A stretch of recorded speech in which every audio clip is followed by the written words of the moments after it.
বৌমা, তোমার কাছে আমি একটা অনুরোধ নিয়ে এসেছিলাম। এইবার আসল কথা বলো। আমি তো একজন মা, আমি চাই না আমার ছেলেটা জেলে পচে মরুক। তাই তোমার কাছে আমি হাত জোর করে ভিক্ষে চাইছি, আমার ছেলেটাকে তুমি ফিরিয়ে দাও বৌমা। এখন তো আমার হাতে কিছু নেই মা, আমি কোত্থেকে ছাড়াবো বলো? দেখো, তুমি যদি থানায় গিয়ে বলতে তাহলে তো কাজ হতো। এখন তো কোর্টে যায়নি কেসটা। তুমি যদি গিয়ে বলো হয়তো ছেড়েও দিতে পারে। কেন বলবো বলো দেখি, কেন বলবো? তুমি আমার জায়গায় থাকলে তুমি কি করতে? তোমার স্বামী যদি এরকম একটা জঘন্যতম কাজ করতো তুমি কি করতে? বলতে? আজকে একটা দিন মধুরিমা অন্তত নিজের কাছে সৎ থেকে সত্যি কথাটা বলো তো, মিথ্যে না বলে, যে তোমার স্বামী যদি এরকম একটা গর্হিত কাজ করতো তুমি চাইতে না একটা দৃষ্টান্তমূলক শাস্তি হোক তোমার স্বামীর? তুমি যা বলতে, তুমি হলে যা করতে, আমি না হয় তাই করব। বলো। দেখো বৌমা, শাস্তি দিয়ে কি হবে বলো তো? শাস্তি দিয়ে কি কারোর মন পাওয়া যায় বলো? মন পাওয়া যায় না মা, কিন্তু অধিকারটা ফিরে পাওয়া যায়, বুঝে নেওয়া যায়। আমার তো এই বাড়িতে একটা অধিকার রয়েছে, সেটা তো মিথ্যে নয়। আর সেই অধিকারটার জন্য আমাকে লড়াই করতে হবে, কিছু করার নেই। তোমার ছেলে তো আমাকে একেবারে রাস্তায় দাঁড় করিয়ে দিয়েছে। আমি তো ভালোবেসে তোমার ছেলেকে বিয়ে করে বাড়িতে এসেছিলাম। নিজের কেরিয়ার, চাকরি বাকরি এসব কোনোদিন ভাবিনি কিছু। শুধু সংসার ঠেলে গেছি তোমাদের, এতগুলো বছর ধরে তোমাদের সংসার ঠেলে গেছি, যার কোনো দাম নেই, কোনোই দাম নেই। দিন গেছে, বছর গেছে, সবাই সবকিছু ভুলে গেছে। নতুন বৌমা পেয়ে তাকে একেবারে মাথায় তুলে নাচতে গিয়ে আমাকে ছুঁড়ে ফেলে দিয়েছে। কিন্তু আমাকে তো আমার অধিকারের জন্য লড়াইটা করতে হবে। বের করে দেবে বলেছে, বের করে তো দেয়নি। আমি তোমাকে কথা দিচ্ছি, আমরা কেউ তোমাকে আর কোনো কথা বলবো না। কিন্তু দোহাই তোমার, তুমি ওকে ফিরিয়ে আনো। দেখো, আর যাই হোক না কেন, আমি তো এ বাড়িতে এসেছি ওকে দেখে। ওকে ছাড়া এভাবে এ বাড়িতে থাকাটা কেন কেন পারবে না? কেন স্বামী ছাড়া শ্বশুর বাড়িতে থাকতে পারবে? এটা তো তোমার শ্বশুর বাড়ি, এখানে তোমার শাশুড়ি আছে, তোমার সন্তান আছে। যখন আবার স্বামী ফিরে আসবে স্বামীকে নিয়ে থাকবে। স্বামী বাড়িতে এক রাত না থাকলে আমি শ্বশুর বাড়িতে থাকতে পারবো না, এটা আবার কেমন কথা? তুমি বুঝতে পারছো না। দেখো, আমার মেয়েটাকে আমি স্কুলে ভর্তি করতে পারবো না, আমি ওর মাইনে দিতে পারবো না, আমি রোজগার করি না। মেয়েটাকে আমার পড়াশোনা না জেনেই থেকে যাবে বলো তো? আজ আমি যা করেছি সে তো আমার সন্তানের জন্য করেছি। আমার বাচ্চাটা যদি না থাকতো তাহলে চন্দন বিবাহিত এটা জানার পরেও কি আমি এই সম্পর্কটা কন্টিনিউ করতাম? আমি তো ওর সঙ্গে জড়াতামই না। দেখো, আমি তো একটা মেয়ে, একটা মা, তুমি আমার দিকটা তো একবারও ভেবে দেখছো না।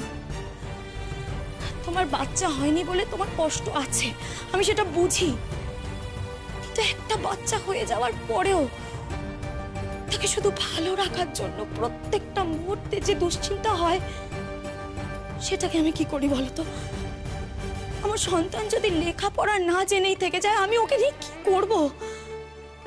একটাবার ভেবে দেখো। তুমি কি চাও বলো দেখি আমার থেকে? ওকে ফিরিয়ে আনো, তুমিই পারবে।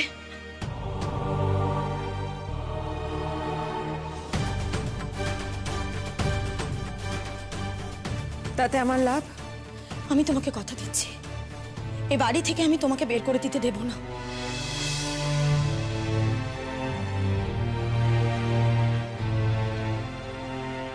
সবাই বলছে তুমি আমার বাবাকে ফিরিয়ে আনবে, ফিরিয়ে আনে দাও না। বাবা না থাকলে আমার একটুও ভালো লাগে না।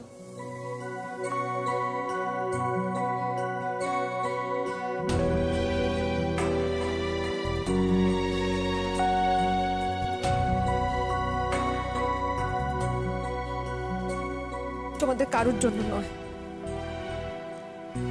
আজকে যদি চন্দনকে আমাকে এ বাড়িতে ফিরিয়ে আনতে হয় তাহলে সেটা শুধুমাত্র এই বাচ্চাটার জন্য।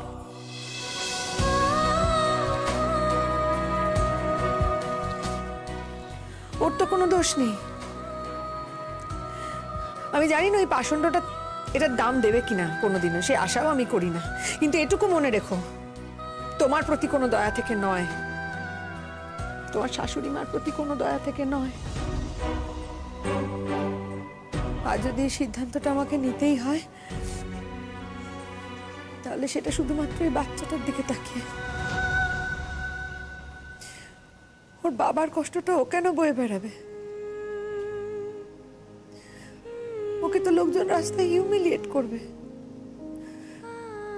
পাড়ার লোকজন ডেকে ডেকে ওকে বলবে তোর বাবা জেলে গেছে। আমি থাকতে অন্তত সেটা কিছুতেই হতে দেব না।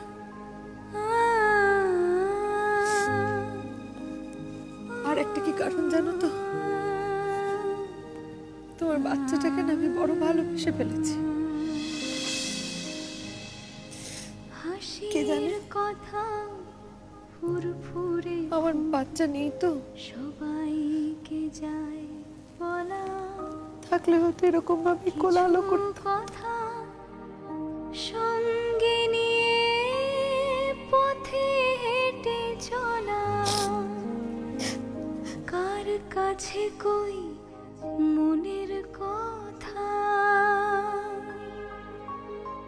কার কাছে কই মনের কথা।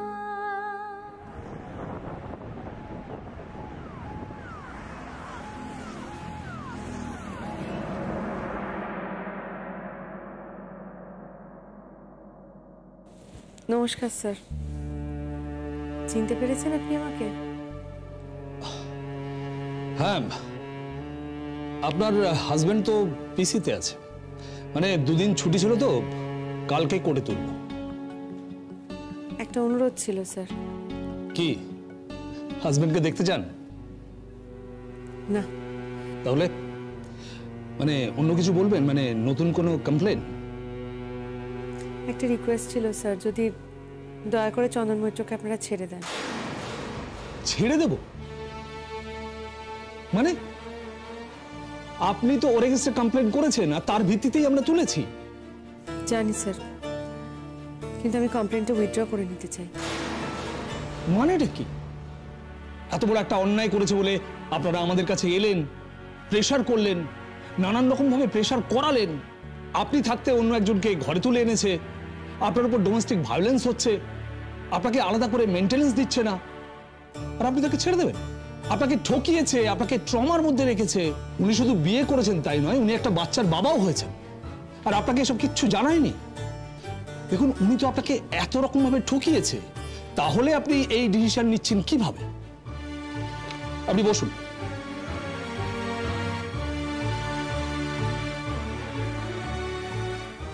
Thank you sir.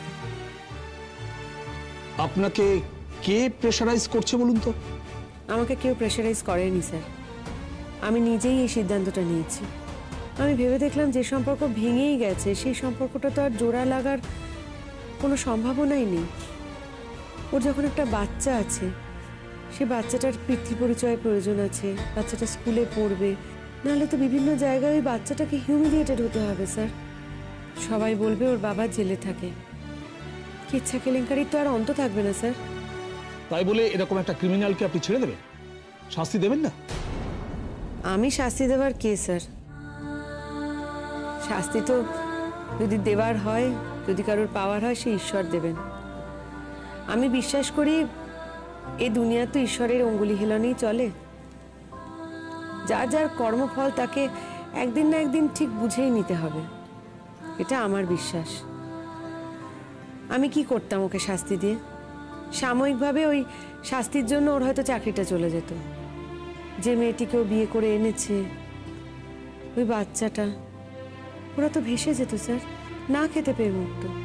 আর ওর মা, বয়স্ক মানুষ, দরজায় দরজায় কি ভিক্ষে করবে খাওয়ার জন্য? আমি তো নিজেও কিছু রোজগার করি না। আমার যা ক্ষতি হবার তা তো হয়েই গেছে স্যার। আমার ক্ষতি তো আর কেউ পূরণ করতে পারবে না, কোনো কিছু দিয়েই এই ক্ষতিপূরণ হয় না। কিন্তু আমার ক্ষতি হয়েছে বলে আমি অন্য কারোর ক্ষতি করব বা আমার দ্বারা অন্য কারোর ক্ষতি হবে, এটা আমি মেনে নিতে পারবো না। আর এটা করে তো কোনো লাভ হবে না স্যার। আপনি যা বলছেন ভালো করে ভেবে বলছেন? হ্যাঁ স্যার, আমি খুব ভালো করে ভেবে চিন্তেই বলছি আপনাকে। আচ্ছা, আপনারা তো 3-4 জন মহিলা একসঙ্গে থাকেন, আপনার বন্ধুরা, তারা আজ নেই কেন? এটা তো আমার একান্তই ব্যক্তিগত ক্রাইসিস, তাই জন্যই আজকে আর ওদের কাউকে আনিনি। না না, আপনার এই ব্যক্তিগত ক্রাইসিসে তো আপনার বন্ধুরা ছিলেন। না, আজ আর কেউ নেই। আপনি বন্ধুদের বলেছেন? দেখুন, এটা তো আমারই সমস্যা। সমস্যাটা যখন আমার, মেটাতে তো আমাকেই হবে। আমি যদি বন্ধুদের বলতাম, স্বাভাবিকভাবেই ওরা রাজি হতো না। আমি একাই এই সিদ্ধান্তটা নিয়েছি বলতে পারেন। কি সিদ্ধান্ত নিলেন? আপনি ওকে ছেড়ে দেবেন, তাই তো? আমি ওর এগেনস্টে কোনো কেসও করব না, আমি ওর এগেনস্টে কোনো কমপ্লেনও করব না। যে কমপ্লেনটা করেছি স্যার, সেটা আমি উইথড্র করে নেব। আপনি দিন, কোথায় কি লিখে দিতে হবে বলুন, আমি লিখে দিচ্ছি। ঠিক আছে, আপনি কালকে আসুন, আজ তো সময় নেই। না না স্যার, প্লিজ দেখুন, বারবার এইভাবে থানায় আসা যাওয়া করতে না মোটেও ভালো লাগে না। অলরেডি প্রচুর লোক জানাজানি হয়েছে, খবর চাউর হয়ে গেছে। আমি চাই না আর এটা নিয়ে বেশি কথাবার্তা হোক, লোক জানাজানি হোক। আপনি দেখুন না স্যার, কোনোভাবে যদি আজকেই আমাকে যেটুকু করতে হবে সেটা যদি করিয়ে নিতে পারেন। মিস্টার ঘোষাল। হ্যাঁ স্যার। উনি একটা কমপ্লেন করেছেন, কমপ্লেনটা উইথড্র করতে চান। উনি কমপ্লেনটা নিয়ে আর এগোতে চান। আপনি একটু দেখে নিন, ওনাকে দিয়ে একটু লিখিয়ে নিন। ওকে, নাম্বারটা আছে? দেখে নিন না, কালকেই তো ঘটেছে ব্যাপারটা। আমি আসলে এখান থেকে কালকে কিছুই নিয়ে যাইনি স্যার, আমি শুধুমাত্র কমপ্লেনটুকুই করেছিলাম। আপনাদের টিম গিয়েই ওকে তুলে নিয়ে এসেছে।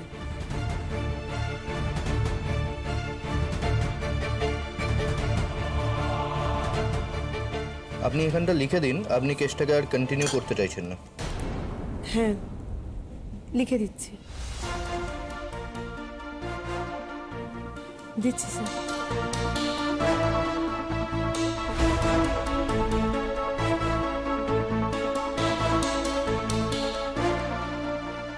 আপনার মতো মানুষ আমি দেখিনি যে সুযোগ পেয়েও এরকম একজন অপরাধীকে ছেড়ে দিলেন, যে কিনা আপনাকে এত রকম ভাবে ঠকিয়েছে। এই হচ্ছে আপনাদের, মানে মহিলাদের একটা সমস্যা। আপনারা উপযুক্ত শাস্তি কাউকে দিতে পারেন না। প্রথমে শাস্তি দেবেন বলে অনেক কিছু ভাবেন, তারপর নিজেরাই পিছিয়ে আসেন। একমাত্র মেয়েরাই জানে স্যার, কোন পরিস্থিতিতে চরম অপমানিত হয়েও অপরাধীকে শাস্তি দিতে গিয়েও তারা পিছু হটে আসে।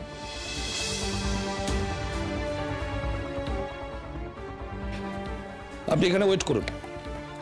দেখুন, আমাকে তো ছাড়তেই হবে, আমি ওকে আপনার সামনে হাজির করব। না না না না না না স্যার, প্লিজ না, আমি ওর মুখ দেখতে চাই না, একদমই না। দেখুন, আমি বুঝতে পারছি আপনি মুখ দেখতে চান না, কিন্তু ওর জানা উচিত যে আপনি ওর জন্য কি করেছেন। দেখুন, আমি যা বলছি আপনার ভালোর জন্যই বলছি। আপনি কোথাও যাবেন না, বসুন। মিস্টার ঘোষাল। হ্যাঁ স্যার। হ্যাঁ, আমি ব্যবস্থা করছি, আমি ওনাকে লকআপ থেকে নিয়ে আসছি।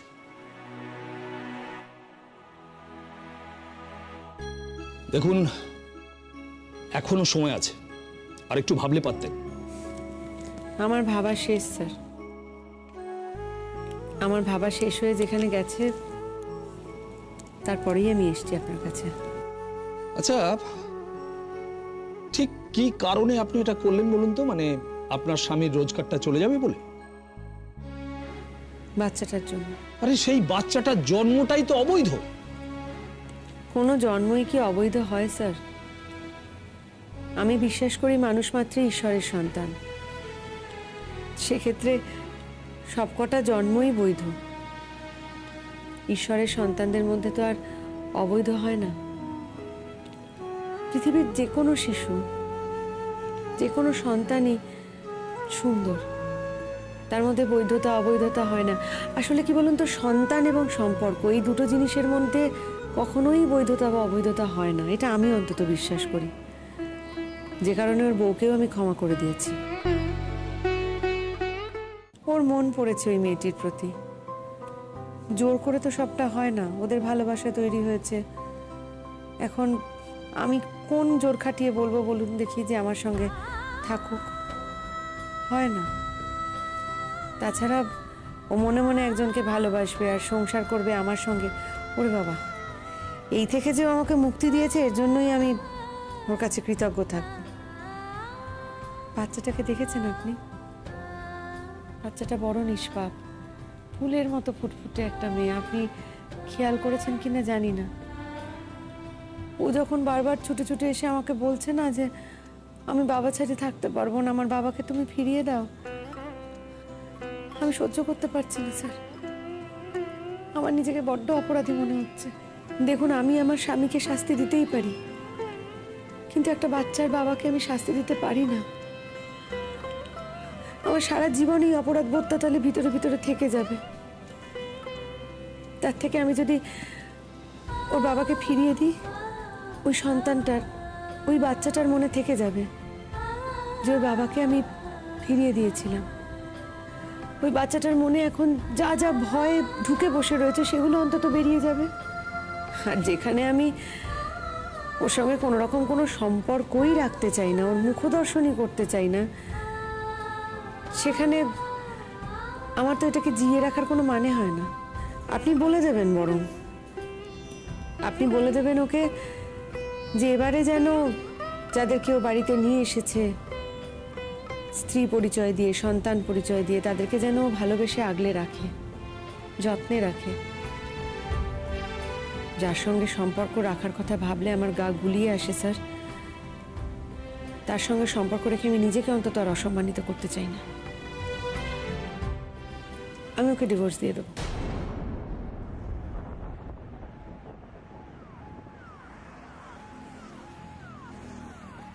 বৌমা,